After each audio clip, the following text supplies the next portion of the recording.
Assalamualaikum warahmatullahi wabarakatuh. Perkenalkan nama saya Mutmainnah Fangkarua, NIM 231401026, Fakultas Ilmu Komputer, Jurusan Teknik Informatika, Universitas Indonesia Timur, Makassar. Masih mengenai tutorial administrasi Windows Server 2019. Di kesempatan kali ini, kita akan membahas mengenai konsep DNS server. Nah, kita akan pelajari bagaimana DNS server itu bekerja. Windows Server, namanya server itu bisa berfungsi sebagai macam-macam, seperti role, macam-macam mail server, DHCP server, dan salah satunya adalah DNS server. Mungkin ada yang bertanya-tanya apa itu DNS server. Nah, jadi DNS atau domain server atau bisa juga disebut domain name service. Sebenarnya sama aja kalau server yaitu alatnya. Nah, kalau service yaitu software yang berjalan di dalam servernya. Nah, konsep dari DNS server itu misalnya begini. Yang namanya dunia jaringan komputer atau perangkat-perangkat atau namanya alamat web server itu kan tersimpan di dalam perangkat komputer. Ya, perangkat server dan yang namanya server maupun klien atau komputer apapun itu yang terhubung ke jaringan itu punya IP address, atau IP Internet Protocol Address. Dan yang namanya Internet Protocol Address itu identitas perangkat di jaringan yang kita kenal yang namanya IP yang misal 10 10 10 atau 192 seperti yang ada di gambar ini. Dari kelas A, kelas B, kelas C, pada dasarnya namanya perangkat itu memiliki IP address dan sebenarnya nggak punya yang supaya gampang bagi manusia untuk menunjuk sebuah alat di jaringan itu menggunakan nama, karena pada dasarnya manusia lebih gampang menghafal nama ketimbang menghafal angka. Nah, supaya web browser bisa membuka website sesuai dengan yang usernya inginkan, ya tentu kita harus mengetik alamatnya. Misal www.google.com. Nah, kemudian ketika kita ketik di web browser, maka akan diarahkan oleh DNS server ke IP address-nya si Google yang mungkin 12 titik bla bla bla sekian dan seperti inilah misal alamat Google-nya. Jadi, konsep dasar dari DNS itu adalah menerjemahkan alamat yang bisa dibaca oleh manusia ke dalam bentuk IP analogi. Nah, gampangnya seperti phone book, address book di dalam nomor catatan telepon di HP. Atau ketika mau nelpon seseorang, kita sulit menghafal nomor, menghafal angka sulit, makanya kita simpan di alamat buku atau alamat telepon atau alias phone book. Itulah konsep DNS. Dan fungsi DNS itu menerjemahkan hostname seperti hostname ke IP, lalu dari IP ke hostname, dan bisa juga dari hostname ke CNAME. CNAME apa ini? Yaitu nama alias dari hostname itu sendiri. Contohnya server Google. Nah, server Google itu kan gak cuma satu. Google itu punya banyak server di belakang layar, di backendnya. Ada banyak server alamat, utamanya google.com, tapi servernya bisa banyak. Mungkin ada google1.com, google2.com, dan seterusnya. Fungsi dari CNAME yaitu dari DNS server bisa menerjemahkan ke CNAME. Jadi saat kita membuka google.com, yang tampil di browser tetap google.com, tapi di belakang layar, di backendnya, dia mengarahkan pengguna untuk mengakses salah satu servernya Google. Mungkin Google 1, Google 2, atau mungkin Google 3. Kira-kira begitulah singkatnya konsep dari domain name server atau DNS. Nah, contoh kali ini kita buat simulasi VirtualBox. Jadi kita punya network switch in VirtualBox, host only adapter, kemudian ada servernya yakni JKT DC1 yang sudah kita bikin, kemudian JKT SV server 1 yang juga sudah kita bikin. Di server ini di C1 nanti aktif directory utama yang di C1 ini JKT, kita masuk ke menu DNS. Nah, di sini daftar perangkat yang terhubung yang terdaftar di DNS si server manager di JKT DC1 cuma satu.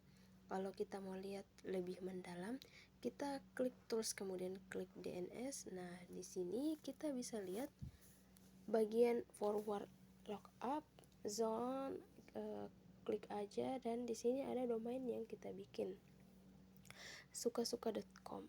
Nah, jadi di sukasuka.com ini tidak hanya mengenali alamat dia sendiri yakni name servernya JKT ini, tapi juga mengenali IP-nya sekalian. Begitu juga dia mengenal perangkat tetangganya yang terhubung dengan dia yang sudah join ke domain dia yakni JKT server 1.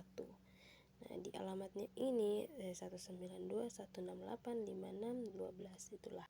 Nah, oke, itulah konsep dan secara prakteknya simple aja tentang DNS. Jadi setiap kali ada perangkat yang join ke server JKT DC1 ini, dia akan mendaftarkan nama komputer lain dan IP address-nya. Contoh, saya buka VirtualBox. Nah, di sini saya punya Windows 10 yang mau saya join domain. Dia masih workgroup. Kita jalankan dulu si Windows 10. Pastikan juga di bagian network settingnya itu attack-nya host only adapter. Oke, kita tunggu dulu. Sama dengan Windows Server yang domain control Win Server 2019 DC dan server juga attack to host. Jadi mereka tiga perangkat ini berada di satu jaringan yang sama. Oke, kita kembali lalu kita masuk login untuk mencek berapa IP-nya, karena di sini kita belum tahu IP-nya ya. Oke, sesuai dengan gambar. Oke, ini dia IP-nya yang didapat dari DHCP server VirtualBox. Setelah itu kita masuk ke Windows Server yang ini. Sekarang saya mau join domain si Windows 10. Nah, untuk join perangkat kita masuk ke komputer Advanced View Advanced System Setting.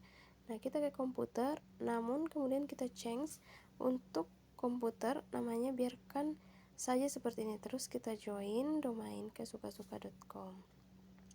Sebelum itu servernya harus kita arahkan dulu. Nanti ada praktek tentang DHCP ya, DHCP server ini insyaallah. Kemudian center kita ke proses, oke. Kemudian DNS-nya oke, kita ubah DNS di sini DS1 server DS1 view advanced system. Oke, sekarang kita ke komputer lalu change dulu domainnya, lalu join domain sukasuka.com. Kemudian sukasuka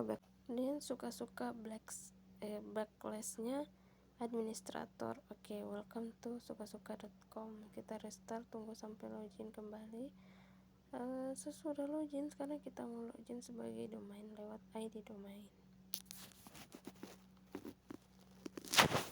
Jika teman-teman masih bingung, silahkan lihat yang ada di gambar ini ya. Nah, di sini kita masukkan IP, di mana IP domain controllernya agar connect. Di sini kita menggunakan yang lokal aja dulu, soalnya kita coba login, kita cek Wins. Nah, ini saya refresh nih, saya keluar daftar DNS-nya sukasuka.com. Ada perangkat baru Wins 10 DCP. Oke, jadi ada yang baru join domain langsung ke daftar DNS server si domain controller. Contohnya si Windows 10 tadi yang sudah join domain, ada hostname-nya, terus FQDN atau full flag domain name. Nah, ini nama lengkap dari perangkat beserta dia jago join ke domain apa. Begitu juga IP addressnya kelihatan di sini. Oke, jika teman-teman bingung silahkan lihat video. Oke.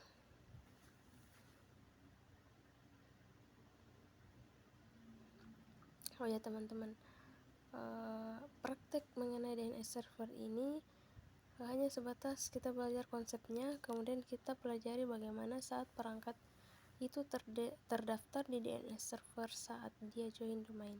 Seperti biasa, kalau mau lebih jelas silahkan praktek dulu tentang DNS ini sendiri ya teman-teman. Praktekannya sendiri agar bisa lebih paham.